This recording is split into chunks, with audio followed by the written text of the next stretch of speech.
everyone sees dead people, Blake should stop yelling the word incriminate, and I'm enjoying this whole new tough Cristal vibe. Another day in the life of Carrington craziness as scenes of drama and trauma are unfolding at the Carrington Manor. That's right, we are back with Dynasty, Season 3, Episode 1, Guilt Trip to Alaska. The AfterBuzz After Show starts right now.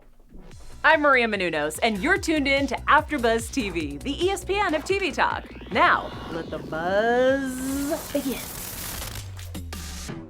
That's right, we're back, Dynasty fans, with Season 3, the long-awaited, anticipated. We've been waiting for this. It feels so long, and it really hasn't been. It's just so much happened in Season 2 coming off where we were left with, we were just left in like this black hole of what could possibly go wrong now. Everything that could go wrong did go wrong. I know that's a law. That's a Murphy's Law, maybe. That's someone's law. If you don't know, I should know the law. And who am I? I am Tehran. I will be hosting and paneling on this show as we are talking Dynasty Season 3, Episode 1, Guilt Trip to Alaska. As Ryan in the booth pointed out, that's actually a weird title. There was very little Alaska shown in this episode. Ryan will also be with us today. Thank you, Ryan, for producing. Yes, I am here. I'm in the booth. We're the dream team, if you guys don't know. And, of course, all of you at home are part of this panel, too, so we love to hear from you. Comment below. Chat. The chat should get live. We usually do this all the time. We're all the time kind of people. Wouldn't you agree? Thank you. We are, and I think you just got back from a guilt trip to Alaska. I was on several guilt trips to Alaska. It wouldn't be my first, and it probably will not be my last. We're coming off Season 2 of Dynasty, where we had, as they nicely wrapped it up for us in the beginning, 2 bodies have been pulled from the lake on the family's property. Fallon Carrington's on-again, off-again boy toy Liam Ridley is in the hospital after a narrow escape from drowning. Ex-Carrington chauffeur Michael Kool Haines was arrested hours ago for bribing a senator. Carrington cousin Jeff Colbys is missing, and we are just right there in the midst of it. And this first episode did not disappoint. I mean, talk about amazingness. Just to go through what we're going to break down today, because there's so much to talk about. We're going to go through the past drama, just a quick recap and let everyone know where we are. But then let's get right into the heat of things with Trixie's for Kids. We're going to talk about Trixie and Trixie's ghost appearing. Of course, a brand new Cristal in so many ways. Bad brother, man, Adam is... Adam just is the most polarizing character on the show. Anders stands his ground. And is it too little, too late, or too much, too soon? Let's discuss how that dynamic will play out. Father-daughter dance. Anders and Kirby have this little tug of war we haven't seen before, and so much breaks down from that, especially for Kirby. Free Kool Haines. I can't wait to get the t-shirt made. Free Kool Haines, but I don't really mind that he's in jail. Let's talk about that too. Miss Colby, yeah, Dominique is the mother from another brother. Let's figure out how she's related. She's the half-sister of the Carringtons, and now she's once removed, but back in the picture. I love Dominique. Ashley's back. Uh-oh.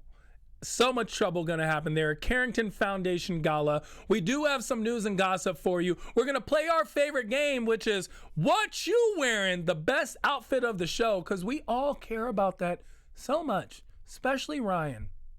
Dang! Maybe not as much as I thought. And of course, we do have some predictions, so you're going to want to stay tuned. Let's discuss that overall thought. Here, we get this premiere show, Episode 3, and Dynasty has definitely come into its own. There is a tone, there's a sense of style that's all unique to the show.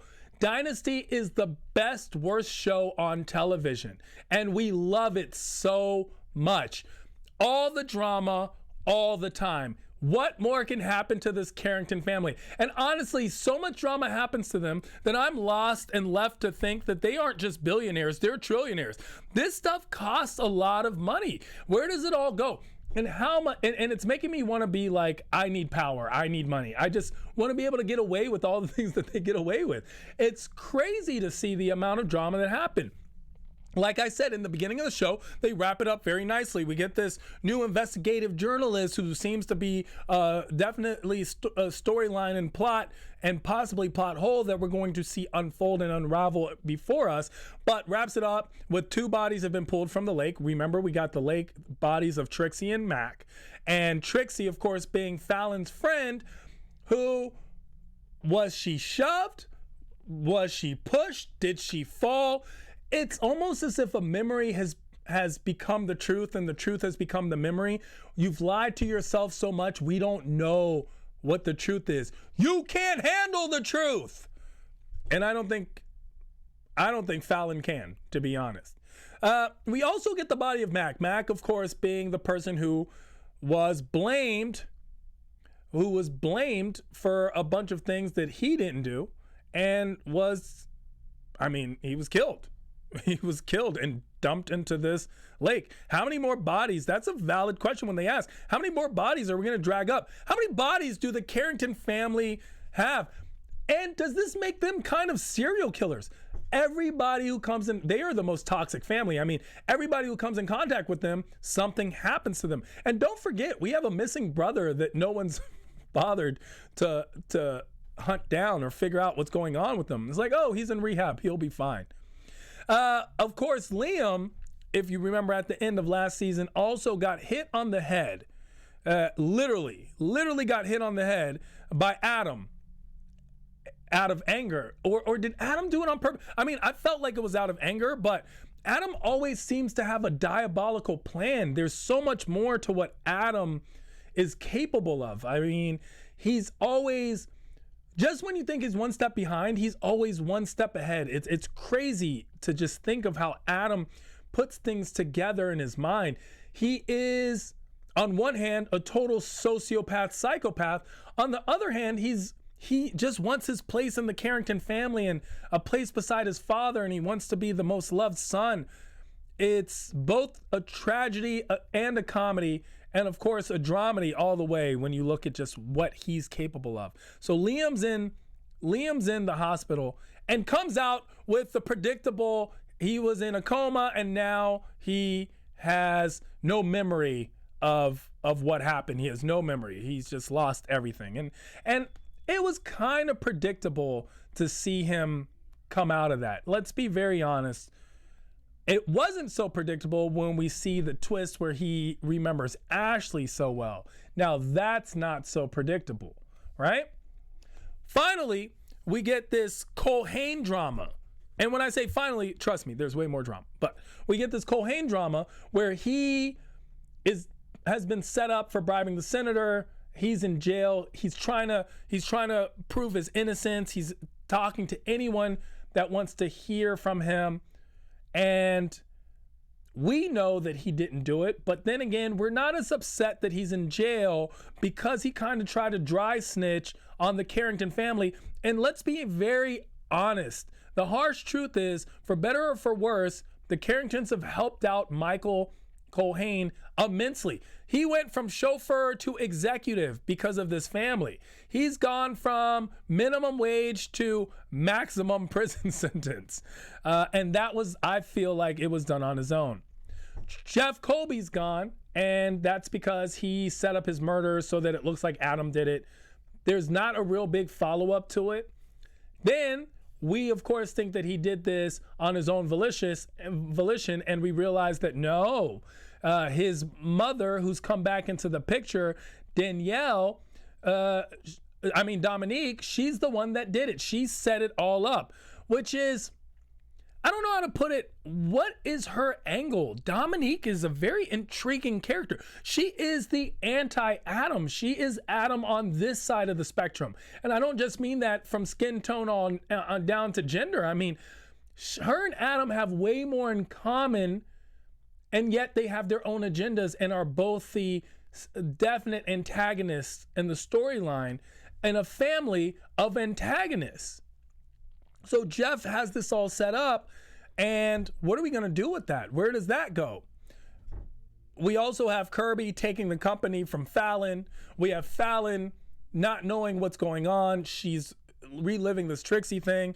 I mean, there's just so much that went on that when we saw it all in one time as this episode began and recapped it amazingly, very proficient, we realized, wow, there is just so much going on in their lives. Like the Carrington drama and trauma is very, very real. So much is going on at the Carrington Manor.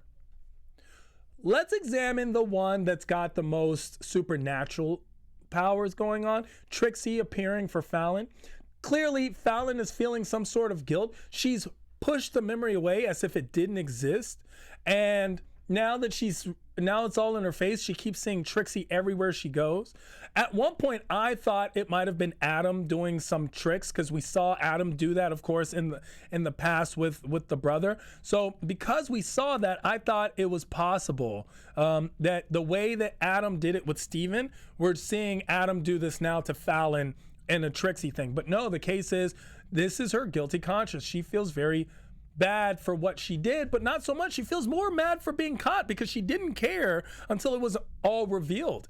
And Fallon didn't know anything about the lake and the body, but honestly, Fallon, what did you think was going to happen? There's a dead body in your house. What did you think happened to it? And no one ever talked to you about it.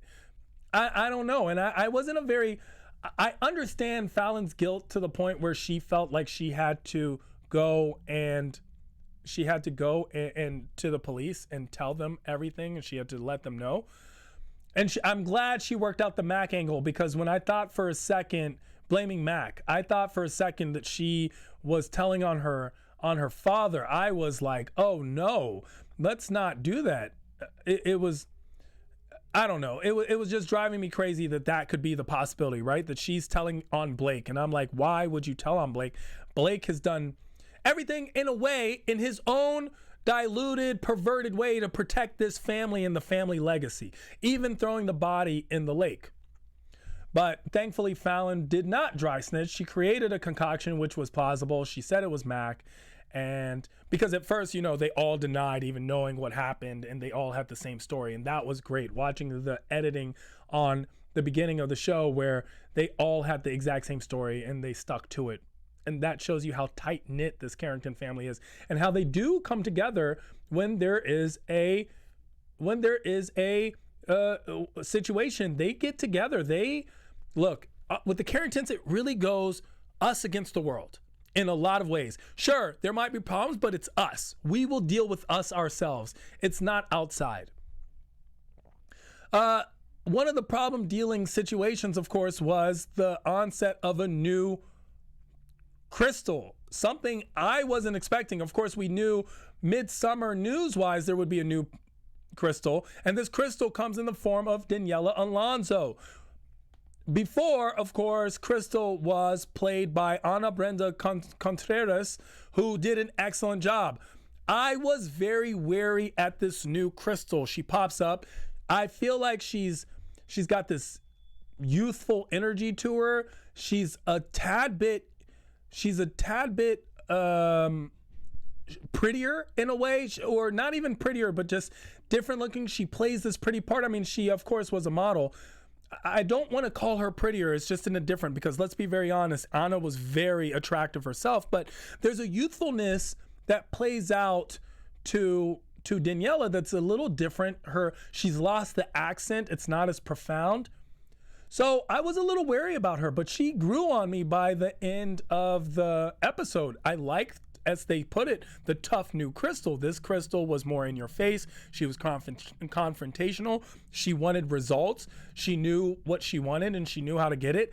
I feel this new yearning from her, this new loyalty. I enjoy her and the way she's playing it all as she is Cristal, but it's her interpretation of Cristal. It's not an imitation of how Anna played it. And let's not forget, this is the third time, because we also saw Natalie Kelly play Cristal. So this is the third one. And there was a line, I don't know if everyone caught it in the show, where the character, I believe it was possibly Adam brought it up, was like, oh, the third time's the charm, and said it in a way as if it was a reflection of Cristal, this being the third Cristal incarnation, which we've seen on the series. So they're aware of it. And of course, in Dynasty fashion, they bring it to light and make us all aware of it as well. But this new Cristal has this plan. She goes, of course, she tells Adam to take care of it. That kind of went awry, but she has a plan. She's more there for Blake than I feel the past Cristal was. I don't know what it is about her, but just watching her create a plan and execute it and not rely on anyone, because before she would have went to 3 or 4 different players and try to figure it out, but she figured it out on her own. Is this the sign of a new is this the sign of a new Cristal? Is this the Cristal that we're going to be seeing from now on? That's a question, and I wonder if all of you at home even like this new Cristal. She won me over, but did she win you over? I'd love to hear from you in the comments below. Let us know. We're going to start a poll, and I want you to say yes or no to new Cristal. Hashtag new Cristal. Hashtag new Cristal. Hashtag brand new Cristal. Let's do that one. Hashtag brand new Cristal. I want to know in the comments below. And of course, you guys know each and every week that you are as much, if not more so, a part of this panel than all of us here. We appreciate you and your comments. I try to get to every single one of them on every single show that you write. And if you're listening to us on iTunes, give us that 5 stars we so greatly deserve. I feel like we are clearly the best Dynasty podcast on the planet. So thank you all of you at home, for making us the ESPN of TV talk. Bad brother, my man, boom, Adam Carrington. Loved him since day one. A lot of you hate him. I'm a fan. This guy's crazy. In the Silence of the Lambs, talented Mr. Ripley aspect. I love how he's dealing with everything. Of course, unlike Adam fashion, he messes something up. Liam's still alive. We see him go in and think about killing him. And of course, he messed up the whole situation with Mac and the toe tag and the bodies and the incineration. So I don't know what's going on with that. And I don't know how he messed up. What was the actual thing? Did someone else know that he would probably do this and therefore rearrange it so that he would mess up, inadvertently trying to fix things? It was very confusing since he tried to get rid of the body in Adam way. And we also have never seen Blake yell at Adam the way he did. Adam did not like not being the favorite. And that's something that motivates him. It is what charges him to be who he is. We haven't seen that. We saw a lot of these confrontations this week. We also saw a confrontation between Anders and Blake, where Anders is like, no, I'm not going to do what you tell me. I'm done. That's a new Anders. And that tender moment between Anders and Blake, where Anders was almost Blake's father. Anders was like, I've been there since you were a kid. I raised you. And now it's time for me to let go. And Blake is very distraught over it. He's never not had an Anders in his life, but that hug was a real hug. Like, I know you've done it all for me. Thank you. It was very Bruce Wayne Alfred. There was definitely this connection of award and they're awarded. That whole situation, that dynamic, and Anders standing up, creating a new one, because he goes in with Sam, and he basically goes to Sam and is like, hey Sam, we're partners. And Sam's like, nope, you work for me though. And right now it's amicable, but I definitely see some conflict arising from that, simply the way that Sam is portraying the employer-employee relationship. And I did think that they were partners of some sort. Sam was the one who asked Anders to be a part of this hotel business that he's now invested in. But we also see a different Sam. This is not the Sam that we saw before. This Sam works. This Sam is hardworking. This Sam is apart from the family. This Sam is on his own. This Sam actually isn't just doing things on a whim. He's renovating this hotel and taking it very seriously. He's even more mature in his approach. When we see him speak, his haircut, his demeanor, it's way more mature. It's way more calm. He's not as flamboyant as we're used to seeing that Sam. So Sam, in his own way, is also standing his ground. So we're very antsy waiting to see how that plays out.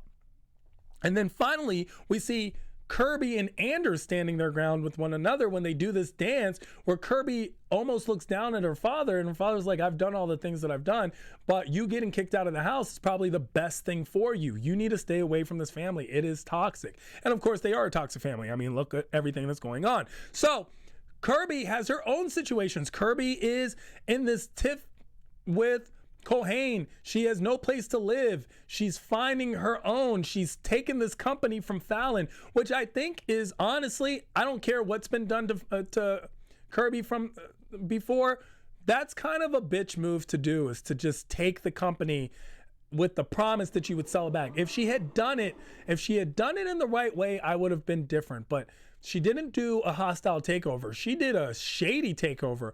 By the way, nothing on Carrington of it, proving that she's a Carrington through and through as well. So, and the problem with Kool Haines treating her poorly, I don't know what that's from, but it definitely came after his meeting with the agent. So there's something definitely there. Free Kool Haines. I don't care that he's in jail. I don't know if you do, but I don't care that he's in jail. I feel like he deserves to be in jail. He should have been on board with the plan. You are part of this Carrington team, and you need to start trying to get ahead of them in lane, because without them, you wouldn't have been ahead in life. And that's just how it is. I'm sorry, Kool Haines. I'm all about people making their way and paying their dues, but you have done neither. You have just been there, and you've been part of the cutting corners and shady business yourself, and now you want to all of a sudden be high and mighty and be like, oh, well, I don't know. Why are you guys like that? You know why. Because you've been through this. You've done it. Let's not forget your bribing expose in the first going into second season. You've done your own fair share, and you are not above the Carrington law, man. You are there with everyone else. You have done the dance. You dated the daughter, and then you're dating the butler's daughter because you want to be in this family so bad. So stop trying to get rid of this family and just play your part on this team. And it sucks that you're not the star player, but guess what? At least you're on the bench on a squad that's winning, or at least they were winning. Thank you, Ryan in the booth. Miss Colby, of course, Dominique, that is one character who I have not figured out yet. I don't know what Blake and hers relationship is, to be completely honest. There's some secret that she has over Blake that she's holding on to. She puts things in very Carrington manners, especially when she's like, you didn't do me a favor. This was a transaction. I earned that money. She definitely did in her way. She's spinning all the wheels, and she's definitely manipulating her way back into high society and being on the scene. She obviously wants her place back, and now not only does she want her place, she doesn't want to just be on the throne. She wants to be the throne. She wants to be the queen with no king by her side, and that's where Blake is. So that's going to be an all-out war between the two. We see her giving that speech at the Carrington Foundation Gala, and she's basically putting it out there. She's saying, I know all the shit that you guys have done. I know where things are hidden. I know where the bodies are hidden. You might want to treat me with respect. They get her off the mic. Then, of course, Fallon comes and does her own version of that, except for herself. So they want to get caught. At this point, I feel like everyone wants to get caught. But we see Dominique even manipulating her own daughter, who's always been very, very wary of her being to begin with. So we'll see how that goes with Dominique. And then, of course, Ashley's back. Now we have another nemesis for Fallon. We saw Fallon get rid of Ashley in season 2 and get her man back, Liam. But now Ashley's back, and Liam only remembers Ashley. And how did Ashley know that would happen? Why did she even come back? She came back with balloons. We've been together since children, but she was ready for it. It's almost as if she prepped for it. I feel like there's something sinister going on there, and Ashley is not as squeaky clean as we all think. And of course, this Carrington Foundation Gala, I don't even know why they still had it, but they went through with it. They have more charities. They have more charities than the Bill Gates Foundation. I mean, they just go through charity, through charity, through charity. I guess in high society, that's where it's all at. The charity events are where people play big. I mean, we do know the Met Gala is really just supposed to be a charity, but it's the bring them out of high society. So here we have the charity, and we see simple things. Sam, not at the charity. Kirby, not at the charity. Kirby unwanted. Sam, unwilling to go. We also see all of the drama kind of unfolds there. That's the last hurrah. That is the last time the Carringtons will all be together in so to speak. And it ends on a positive note, and then that's taken away from us. We get this intimate scene between Blake and Cristal, dragged away from us as the police. Adam comes in first, and then the police come in and basically arrest Blake for the murder of Mac, something Adam was supposed to take care of. So that is where we're left off, and we don't know what is bound to unfold. That is why we love Dynasty. Let's get into some news and gossip. AfterBuzz TV News. Now, if you didn't use your eyes, you would have not noticed that there was a brand new Cristal. Brand new Cristal, Daniela Alonso, is an American actress and a former fashion model. Very Dynasty on its own. She has been in things. You have seen her before. The Hills Have Eyes 2, Wrong Turn 2, Dead End, and Revolution. She was on the medical drama The Night Shift, and she was also on the first season of Animal Kingdom, if you remember correctly. Now, she is the Cristal Jennings. Let's hope she stays, because I don't know if I could take another Cristal. But then again, in Dynasty fashion, it would be interesting if they brought a new Cristal to the table every single week, every single season. They just had a new Cristal. That would be amazing. Now, she's a New York City native. Her mix is, of course, Cristal is this Latina flame. So her mix is she's Puerto Rican on her mother's side and Peruvian with Japanese descent on her father's side.